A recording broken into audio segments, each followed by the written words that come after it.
Good morning all of you. आज की class में हम आपको बताएंगे लीव सैलरी। लीव सैलरी क्या होता है और इसका एक एग्जाम्पल करेंगे। तो ये दो पार्ट में होगा क्योंकि क्वेश्चन काफ़ी ज़्यादा है तो हम इसको दो पार्ट में करेंगे। तो पार्ट 1 में हम आपको बताएंगे लीव सैलरी, उसकी कुछ प्रोविजंस और फिर एक क्वेश्चन, और बाकी क्वेश्चन हम लोग पार्ट 2 में करेंगे। तो लेट्स स्टार्ट। लीव सैलरी देखिए, हर एक एम्प्लॉयर जब आप नौकरी करते हो तो एम्प्लॉयर आपको कुछ छुट्टियाँ अप्रूव करता है। मतलब आप साल में जितना छुट्टी अप्रूव किया गया है उतना छुट्टी ले सकते हैं और उसका पैसा नहीं कटेगा। मतलब आपकी जो सैलरी है ना वो नहीं कटेगी। अगर आप दिया गया छुट्टी यूज करते हैं तो उसके पैसे नहीं कटेगी। लेकिन अगर उस छुट्टी को आप अवेल नहीं करते मतलब छुट्टियां नहीं लेते हैं और जो छुट्टी अप्रूव किया गया है उसमें आप ऑफिस में आकर काम करते हैं तो एम्प्लॉयर आपको एक्स्ट्रा पैसा देता है। मतलब जो सैलरी दे रहा हो तो देगा ही, साथ में जो छुट्टियां आपने नहीं ली है और उसके बदले में ऑफिस में आकर काम कर रहे हैं तो उसके बदले में आपको एक्स्ट्रा पैसा देगा। उसको बोलते हैं हम लोग लीव सैलरी। तो ये जो लीव सैलरी आपको मिल रहा है ये पैसा आप नौकरी के दौरान भी ले सकते हैं या फिर रिटायरमेंट के बाद भी ले सकते हैं।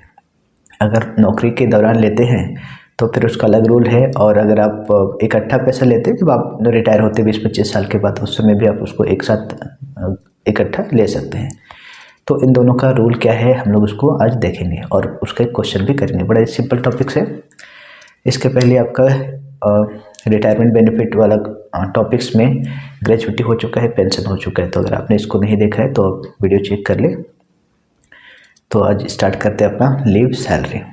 तो जैसा कि आपको बताया मैंने कि छुट्टियों के पैसे, अगर आप छुट्टी नहीं लेते हैं, जो छुट्टी आपको दिया गया है उसमें से आप छुट्टी बचा कर रखते हैं तो उस छुट्टी जो आपने बचा कर रखा है ना उसका पैसा मिलता है एम्प्लॉयर की तरफ से। तो इसका क्या रूल है ये देखते हैं। कंप्यूटेशन ऑफ लीव सैलरी, इसी को लीव इनकैशमेंट बोलते हैं। जो आपने छुट्टी बचा कर रखें उसको कैश में कन्वर्ट कराना है, इज कॉल्ड लीव इनकैशमेंट। तो इसके लिए क्या रूल है देखिए।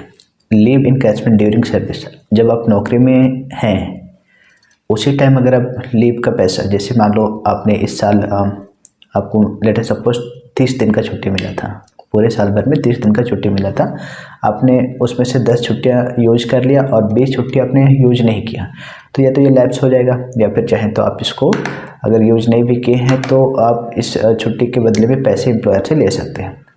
तो ये जो 20 छुट्टी के पैसे हैं, ये छुट्टी के पैसे आप पूरे जब रिटायर होंगे उस टाइम एक साथ ले सकते हैं या फिर अब साल ख़त्म हुआ तो आप उनसे पैसा ले सकते हैं।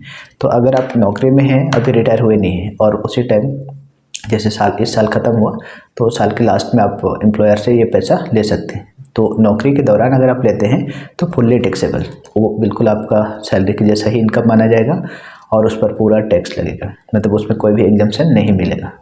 तो पहला रूल है इसका कि एम्प्लॉय अगर आप लीव के पैसे नौकरी के दौरान ड्यूरिंग द सर्विस पीरियड आप लेते हैं तो fully taxable for all employ है, चाहे वो गवर्नमेंट एम्प्लॉय हो या प्राइवेट एम्प्लॉय हो, दोनों के केस में फुल्ली टैक्सेबल। अब आते हैं सेकेंड पार्ट।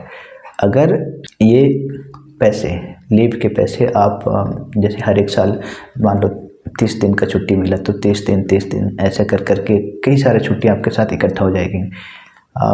और ये पैसे आप जब आप रिटायर हो जाएंगे 20-25 साल बाद तो इसके कई सारी छुट्टियों के पैसे आपके पास जमा हो जाएंगे।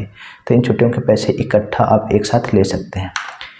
तो आफ्टर रिटायरमेंट अगर आप उसको इन कैश कराते हैं, कैश में कन्वर्ट करवाते हैं, तो फिर देखा जाएगा कि आप गवर्नमेंट एम्प्लॉय है कि नॉन गवर्नमेंट। तो अगर आफ्टर रिटायरमेंट ये लीव के पैसे ले रहे हैं और आप गवर्नमेंट एम्प्लॉय है तो फुल्ली एग्जेम्प्टेड, कोई टैक्स नहीं देना पड़ेगा, सारा पैसा आपका। तो गवर्नमेंट एम्प्लॉय के लिए तो काफ़ी फ़ायदा है कि अगर आप गवर्नमेंट एम्प्लॉय हैं तो पूरे पैसे आपके जितना भी लीव के पैसे मिले उसमें कोई टैक्स नहीं लगने वाला है।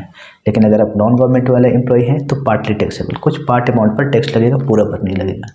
तो कितना पार्ट अमाउंट पर टैक्स लगेगा इसी के लिए हमारे पास है रूल। तो एक बार दोबारा से देखिए, छुट्टियों के पैसे हर एक एम्प्लॉयर, चाहे गवर्नमेंट सेक्टर हो या फिर नॉन गवर्नमेंट सेक्टर, आपका एम्प्लॉयर कुछ छुट्टी आपको अप्रूव करता है कि आप इमरजेंसी में उस छुट्टी को यूज कर सकते हैं। घर में मान लीजिए कुछ इमरजेंसी है तो उस छुट्टी का इस्तेमाल आप कर सकते हैं, उसमें आपके पैसे नहीं कटते हैं। एक्स्ट्रा छुट्टी लेंगे जो अप्रूव किया हुआ नहीं है तो उससे पैसे कटते हैं, बट जो छुट्टी अप्रूव किया गया है, छुट्टी के लिए आपको प्रोविज़न दिया गया है, तो उस छुट्टी को अगर आप इस्तेमाल करते हैं तो उसमें पैसे नहीं कटते हैं, आपकी सैलरी नहीं कटती है। लेकिन उस छुट्टी को अगर आप इस्तेमाल नहीं करते हैं तो उसके पैसे आपको मिलते हैं एक्स्ट्रा। तो उसके लिए रूल क्या है, अगर आप जो एक्स्ट्रा छुट्टी मिले हैं वो जो छुट्टी अप्रूव किए गए हैं आपके एम्प्लॉयर की तरफ से, उस छुट्टी का इस्तेमाल आप नहीं करते हैं तो उसको आप इन कैश करा सकते हैं, कैश में कन्वर्ट करवा सकते हैं। और वो पैसे अगर आप ड्यूरिंग द सर्विस पीरियड लेते हैं तो fully taxable for all employ, चाहे वो गवर्नमेंट हो चाहे नॉन गवर्नमेंट, पूरा टैक्स लगता है उस सारे अमाउंट पर। लेकिन अगर आप वो सारे पैसे आप आफ्टर रिटायरमेंट लेते हैं, रिटायरमेंट के बाद इकट्ठा लेते हैं, तो देखना होगा कि आप एम्प्लॉई गवर्नमेंट वाले हैं या फिर नॉन गवर्नमेंट है। अगर गवर्नमेंट एम्प्लॉई है तो फुल्ली एग्जेम्प्टेड, उसमें कोई टैक्स नहीं लगेगा। जबकि नॉन गवर्नमेंट एम्प्लॉई हैं तो आपको टैक्स देना होगा। कितना टैक्स देना होगा उसके लिए कुछ रूल है। देखिए, एक फॉर्मेट आपको बना दिए हैं जिससे बोले कि टैक्सेबल लीव सैलरी निकालो, मतलब जितना पैसा मिला लीव का उसमें कितना पार्ट पर टैक्स लगेगा, ये निकालने के लिए हमारे पास एक छोटा सा फॉर्मेट है। एक्चुअल लीव सैलरी रिसीव, जितना लीव सैलरी मिला उसको लिखना है, उसमें less exemption under section 10(10)AA, इसका सेक्शन का नाम है 10(10)AA। तो इसमें 4 पॉइंट है, इस 4 में से जो सबसे कम होगा उसको माइनस करेंगे, मतलब उस अमाउंट का एग्जम्पशन मिल जाएगा। तो एग्जम्पशन में नंबर 1 क्या है, actual leave salary receive, actual में जो पैसा मिला एम्प्लॉयर की तरफ से उसको लिखेंगे। दूसरा, cash equivalent to leave due at the rate of average salary, मतलब आपके पास जितना छुट्टी बचे हैं उसको एक एवरेज सैलरी निकालेंगे एक महीने का और उसको मल्टीप्लाई करेंगे। एग्जांपल के तौर पे मान लो आपको हर एक महीना हर एक साल एक महीने का छुट्टी मिलता था मान लीजिए, और इस छुट्टी में से आप पूरा 25 साल काम किए, तो हर एक साल अगर एक महीना का लीव आपके पास बचा हुआ है तो 25 साल में 25 मंथ का छुट्टी आपके पास है, इसका इस्तेमाल आपने नहीं किया है तो इसका पैसा मिलने वाला है। तो हम सबसे पहले क्या करेंगे, एवरेज सैलरी निकालेंगे। इसके लिए कुछ फार्मूला है, बताएंगे अभी। मान लो एवरेज सैलरी आया 10,000 रुपया, 25 मंथ का आपके पास छुट्टी बचा हुआ है, उसका इस्तेमाल आपने नहीं किया है, तो 25 मंथ इंटू 10,000 मल्टीप्लाई करेंगे, तो उसको बोलते हैं cash equivalent to leave due at the rate of average salary. जितना आपके पास लीव ड्यू बचा हुआ है, जितना छुट्टी आपने इस्तेमाल नहीं किया है, उतना छुट्टी के एवरेज सैलरी के बेसिस पर अमाउंट। तो हम निकालेंगे, अभी क्वेश्चन करके पता चलेगा। Salary for 10 months on the basis of average salary, average salary निकालेंगे और उसको 10 से मल्टीप्लाई करेंगे। तो सारे मिलाकर यहाँ पर क्वेश्चन में आपको एवरेज सैलरी कैसे निकालना है वो मैं बताऊँगा आपको। फिर लास्ट है मैक्सिमम लिमिट 3 लाख रुपये। जैसे ग्रेजुएटी आप पढ़े थे तो हम मैक्सिमम लिमिट 20 लाख होता था, यहाँ मैक्सिमम लिमिट है 3 लाख रुपये। तो इस चारों में से जो सबसे कम होगा उसको यहाँ पर माइनस कर देना है, जितना पैसा मिला उसमें से माइनस करने के बाद जो आंसर आएगा उसी को टैक्सेबल लीव सैलरी बोलेंगे। तो क्वेश्चन में कई बार आपको टैक्सेबल लीव सैलरी बोलेगा, तो इस तरीके से आपको निकालना है। लेकिन केवल कई बार क्वेश्चन में टैक्सेबल नहीं बोलकर केवल एग्जम्पशन अमाउंट पूछता है कि कितना एग्जम्पशन मिलेगा। तो बस ये 4 पॉइंट में से जो कम हो उसको उस अमाउंट का आपको एग्जम्पशन मिल जाएगा। तो यहाँ पर जब क्वेश्चंस बनाएंगे आप, तो सबसे ध्यान देने वाली 2-3 बातें हैं, उसको ध्यान रखना है। नंबर 1, सैलरी का मतलब हर जगह अलग अलग होता है। तो यहाँ पर सैलरी का मतलब होता है बेसिक सैलरी, उसके बाद डियरनेस पे या DA for the terms of employment जो आप लिखते हो, और फिक्स % ऑफ कमीशन। तो डीए का सारा पार्ट नहीं लेता है, डीए का उसी पार्ट को लेके which is forming part of salary, basic salary. उसके बाद है maximum approve period of leave is 1 month for 1 year. ये एक इम्पॉर्टेंट पॉइंट है जिसमें लोग कंफ्यूज होता है। मतलब जैसे देखिए, आपको हर एक साल मान लो 2 मंथ्स का छुट्टी मिलता है, मान लो हर एक साल 2 मंथ्स का छुट्टी अप्रूव होता है। लेकिन कल इस टॉपिक्स में हम लोग टैक्स पर्पस के लिए सिर्फ एक साल में एक ही मंथ मैक्सिमम हम लोग काउंट करेंगे। एक मंथ से अगर ज़्यादा भी छुट्टी मिल रहा है ना, तो उसको हम लोग एक ही मंथ काउंट करेंगे। ये क्या बोल रहे हैं अभी क्वेश्चन में पता चलेगा आपको। उसके बाद आपका मंथ्स को अप्रोक्स नहीं करेंगे। जैसे मान लो कोई एम्प्लॉय है जिन्होंने 34 साल और 7 मंथ काम किया है, तो उसको 35 साल नहीं मानेंगे, उसको सिर्फ 34 ईयर्स ही मानेंगे, मंथ को इग्नोर कर देना है। तो ये 2-3 बात याद रखना है। क्या क्या है, सैलरी का मतलब बेसिक सैलरी, डियरनेस पे और फिक्स % ऑफ कमीशन। दूसरा, एक साल में सिर्फ 1 मंथ मैक्सिमम हम लोग काउंट करेंगे लीव के लिए। और जो मंथ है, नंबर ऑफ ईयर और मंथ है, तो मंथ को इग्नोर कर देना है, केवल पूरा ईयर्स को लेना है। जैसे 34 साल और 7 मंथ है तो उसको हम लोग 34 साल ही मानेंगे। चलिए एक क्वेश्चन हम बनाकर दिखाते हैं कि ये क्वेश्चन बनता कैसे है। Question number 1, Sri Om Prakash was an employee company. He sought premature retirement from service on 1st November 2022 after completing 25 years of service. Premature retirement मतलब होता है समय से पहले रिटायरमेंट ले लेना। तो समय से पहले ये रिटायर हो रहा है, टाइम से पहले, जैसे नॉर्मली 60 साल या 62 साल कहीं कहीं उम्र होता है ये उसका नौकरी का मैक्सिमम, लेकिन वो पहले से उसको रिटायर ले रहा है। तो यहाँ 25 साल उन्होंने काम किया और रिटायरमेंट ले रहे हैं। On 1 August 2021 his pay scale was 18,900 और 24,300। इसको ग्रेड पे बोलते हैं। मतलब 1 अगस्त 2021 को ये वाला ग्रेड पे में काम कर रहा था। इसको बताऊंगा भी कैसे होता है। And he was getting dearness allowance 1800 रुपये पर मंथ। 1 अगस्त 2021 को इसको क्या मिल रहा था, 18,900 और फिर 24,300 इसकी सैलरी थी और उसका डियरनेस अलाउंस मिलता था 1800 रुपये पर month, which was treated as salary for the purpose of retirement benefit. इसको डियरनेस पे बोलते हैं। मतलब ये नॉर्मल डीए नहीं है, इसमें लिखा हुआ है डीए, क्या लिखा हुआ है देखो, which was treated as salary for the purpose of retirement benefit. तो DA for the retirement benefit हो, उसको यहाँ पर जब हम लोग एवरेज सैलरी निकालेंगे वहाँ पर कंसिडर करेंगे, लेंगे। और केवल डीए लिखा हुआ रहता तो नहीं लेते हैं। अच्छा, आगे है ही had 7 month earn leave to his credit. देखो ये है मेन।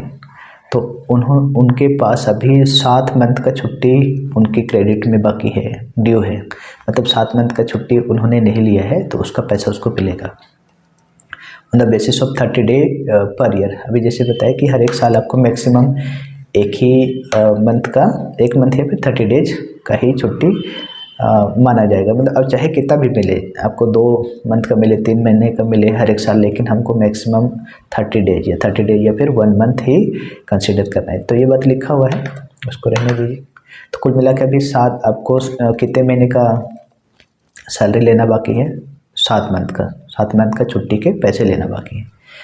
तो कितना मिल रहा है एम्प्लॉयर की तरफ से, which was approve, hence he was paid 1,32,300 as salary and 12,600 as dearness allowance. तो ये 7 मंथ का जो आप छुट्टी के पैसे नहीं लिए थे तो उसके बदले में एम्प्लॉयर आपको 1,32,300 और 12,600 रुपये दे रहा है।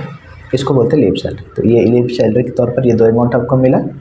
Compute the amount exempted regarding encashment of leave salary for the assessment year 23-24 if he join another company on 1st January 2023 at rupees 22,500।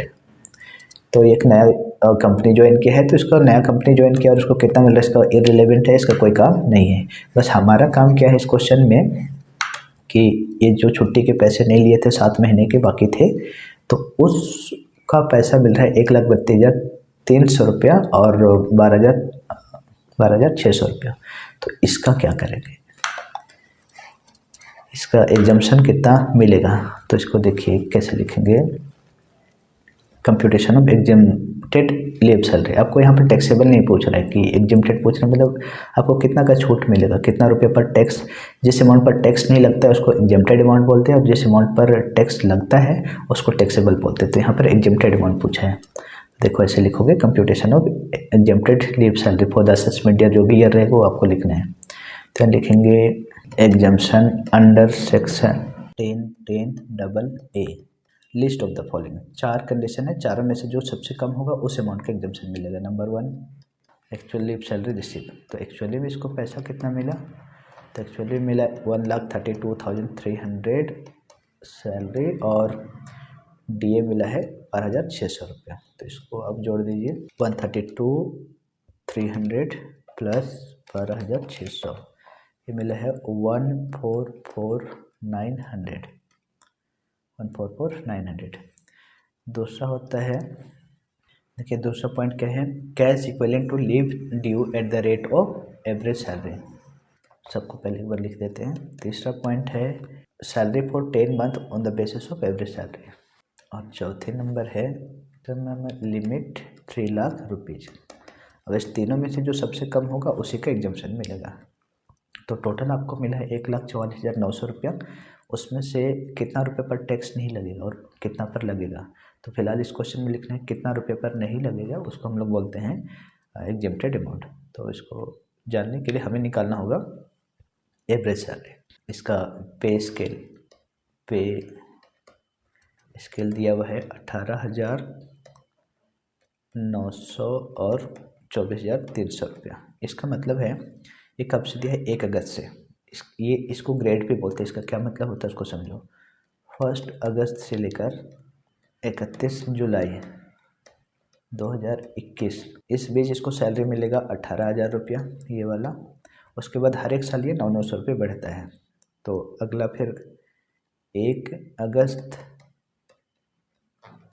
से लेकर 31 जुलाई 2022 तक इसको मिलेगा 18,900 रुपये। ये आपका सैलरी होगा। तो हमें देखना है एवरेज सैलरी निकालना। तो एवरेज सैलरी कैसे निकाला जाता है ना, जिस समय रिटायर हुआ उसका जस्ट 10 मंथ पीछे का जस्ट 10 मंथ लिया जाता है। तो ये रिटायर हुआ है 1 नवंबर को, तो नवंबर के पहले का 10 मंथ निकालिए। नवंबर के पहले 10 मंथ क्या क्या हो रहा है, अक्टूबर, सितंबर। देखो ये पिछला 10 मंथ जिस दिन रिटायर हुआ उसका जस्ट पीछे का 10 मंथ, 1 2 3 4 5 6 7 8 9 10। तो इस बीच कितना सैलरी मिला उसको जोड़ना होगा और 10 से डिवाइड करना होगा। जिस समय रिटायर हुआ उस समय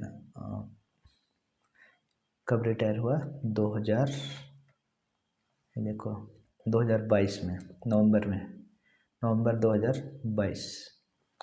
तो 1 अगस्त 2021 से लेकर 2022 हो जाएगा, और ये 2022 से ये 23 हो जाएगा। तो हमें देखना है कि इन बिटवीन हमको सैलरी कितना मिला। तो अक्टूबर कहाँ पर आ रहा है, अक्टूबर इसमें अक्टूबर में मिला है 18,900 रुपया। सितंबर भी इसी में आएगा, तो यहाँ भी 18,900 रुपये मिला होगा। और देखो अगस्त है ये वाला अगस्त, तो इसमें भी आपको 18,900 मिला होगा। लेकिन जुलाई से लेकर इधर जनवरी तक, जुलाई जून मई अप्रैल मार्च फेब और जनवरी, ये तो इसके अंदर आ रहा है। जुलाई से लेकर इधर जनवरी से लेकर जुलाई तक, तो ये वाला मंथ में आएगा, मतलब इस वाला साल में आएगा। तो इस बीच हमको 18,000 रुपया मिला है, 18,000 रुपया। तो इसके बीच का जो सैलरी है वो 18,000 है, और यहाँ पर आपको 18,900 मिला होगा। तो 18,000 इंटू कितना मंथ है, 1 2 3 4 5 6 7 7 महीना। तो 7 महीना तक आपको 18,000 मिला होगा, और 18,900 करके 3 महीने तक मिला होगा। 18,900 रुपया इंटू 3, कुल मिला के आपको बेसिक सैलरी कितना मिला उसको देखो। 18,900 इंटू 3 ये हो रहा है 56,700, और 18,000 इंटू 7 करेंगे तो आएगा 126,000। तो अगर हम टोटल बेसिक सैलरी की बात करें, एवरेज सैलरी क्या करते हैं, पिछले 10 महीने का 3 चीज़ लेंगे, बेसिक सैलरी, डियरनेस पे और 5% ऑफ कमीशन। तो बेसिक सैलरी देखो यहाँ पर है 1,26,000 और ये 56,700।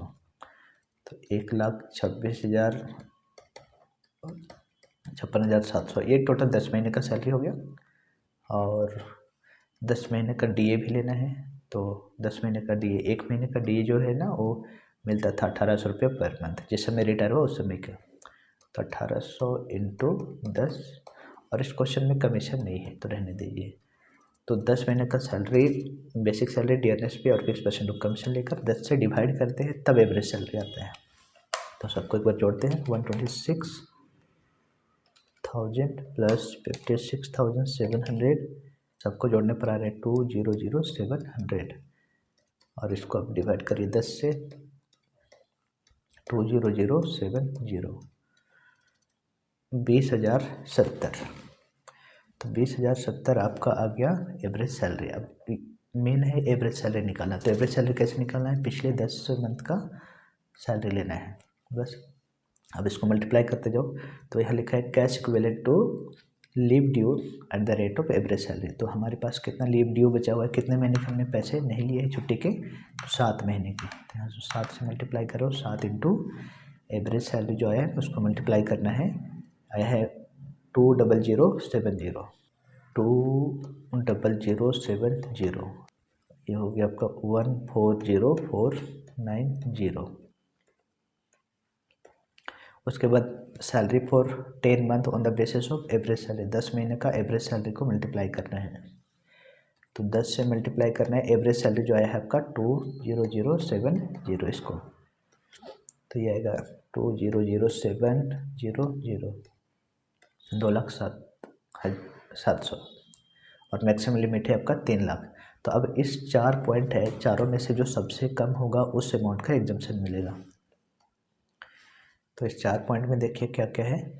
एक्चुअल जो लीव सैलरी मिला है 1,44,900 मिला है, और आपका जो लीव ड्यू है उसका एवरेज सैलरी के बेसिस पे बनता है 1,40,490, और 10 मंथ का एवरेज सैलरी को मल्टीप्लाई करोगे 10 से तो 2,07,000 होता है, मैक्सिमम लिमिट है 3 लाख। तो इस चारों में से जो सबसे कम है उस अमाउंट का एग्जम्पशन मिल जाता है।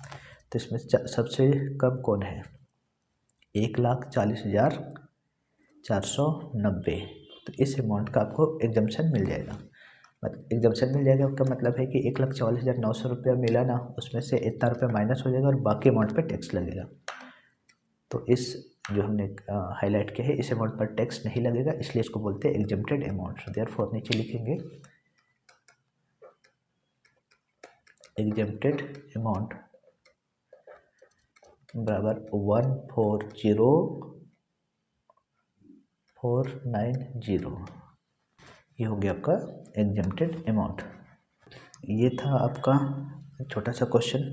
ऐसे कई सारे क्वेश्चंस है, इसको हम लोग सेकंड वाला पार्ट में करेंगे। देखिए क्वेश्चन नंबर अभी 2 है, 3, 4, 5, 6, तो इसको सेकंड पार्ट में करेंगे। तो आज की क्लास में आपने सीखा कि लीव सैलरी क्या होता है, कि एम्प्लॉयर आपको कुछ छुट्टियां अप्रूव करता है, उस छुट्टी में अगर आप चाहो तो उस छुट्टी को आप अवेल कर सकते हो, छुट्टी का इस्तेमाल कर सकते हो, उसको लीव अवेल करना बोलते हैं। अगर आप लीव अवेल नहीं करते हो और ऑफिस में आकर काम करते हो तो एम्प्लॉयर आपको कुछ एक्स्ट्रा पैसे देते हैं उस छुट्टी के बदले में, उसको बोलते हैं लीव सैलरी। उस पैसे को अगर आप कैश में कन्वर्ट करवाते हो, मतलब उस छुट्टियों को आप कैश में कन्वर्ट करवाते हो तो उसको लीव इनकैशमेंट बोलते हैं। अब उस छुट्टी के पैसे को आप नौकरी में रहते हुए भी ले सकते हो या फिर आफ्टर रिटायरमेंट ले सकते हैं। रिटायरमेंट के बाद लेते हैं तो उसका अलग रूल है, और अगर आप नौकरी के दौरान ही लेते हैं तो वो फुली टैक्सेबल है। तो रिटायरमेंट के बाद लेते हैं तो क्या रूल है, अगर गवर्नमेंट एम्प्लॉई है पूरे एग्जम्प्टेड, उसमें कोई टैक्स नहीं लगता है। लेकिन अगर आप नॉन गवर्नमेंट एम्प्लॉई है तो पार्टली टैक्सेबल, कुछ पार्ट अमाउंट पर टैक्स लगता है, पूरा पर नहीं। जैसे यहाँ पर इस क्वेश्चन में देखिए पार्ट अमाउंट पर टैक्स कैसे लगा था, आपको 1,44,900 मिला था, लेकिन इस अमाउंट पर टैक्स नहीं लगेगा, इतना रुपया आपका माइनस हो जाएगा, एग्जम्प्टेड हो जाएगा, और बाकी जो बचेगा उस अमाउंट पर टैक्स लगेगा। तो बाकी जो अमाउंट बचेगा उतना अमाउंट टैक्स नहीं देना है, उसका जो बचा हुआ अमाउंट है उस पर टैक्स कैलकुलेट होगा, जो भी रेट होगा उसमें। तो टैक्सेबल इनकम निकालने का क्या रूल है, एक्चुअल लीव सैलरी जो मिला उसको लिखेंगे। एग्जम्पशन अंडर सेक्शन 10(10)(a) में एग्जम्पशन मिलता है, इसमें 4 पॉइंट है, चारों में से जो कम होता है उसका। नंबर 1 एक्चुअल लीव सैलरी, दूसरा cash equivalent to leave due at the rate of average salary, जितना आपका लीव ड्यू है उसको एवरेज सैलरी से मल्टीप्लाई करेंगे। तीसरा है जो एवरेज सैलरी होगा उसको 10 से मल्टीप्लाई करेंगे, और चौथे नंबर है मैक्सिमम लिमिट 3 लाख। इस चारों में से जो सबसे कम होगा उसका एग्जम्पशन मिलता है। तो ये था एक सिंपल से क्वेश्चन, इसके आगे और 4-5 क्वेश्चन करेंगे पार्ट 2 में। ओके, तो अगर आपको लीव सैलरी थोड़ा थोड़ा समझ में आ गया तो वीडियो को लाइक कीजिए, शेयर कीजिए और चैनल को सब्सक्राइब कर दीजिए, और अगर नहीं समझ आया तो आप डिसलाइक भी कर सकते हैं, और एक अच्छा कमेंट लिखिए कि आपको समझ में आ रहा है या नहीं आ रहा है। थैंक्स फॉर वॉचिंग, मिलते हैं नेक्स्ट लेक्चर में।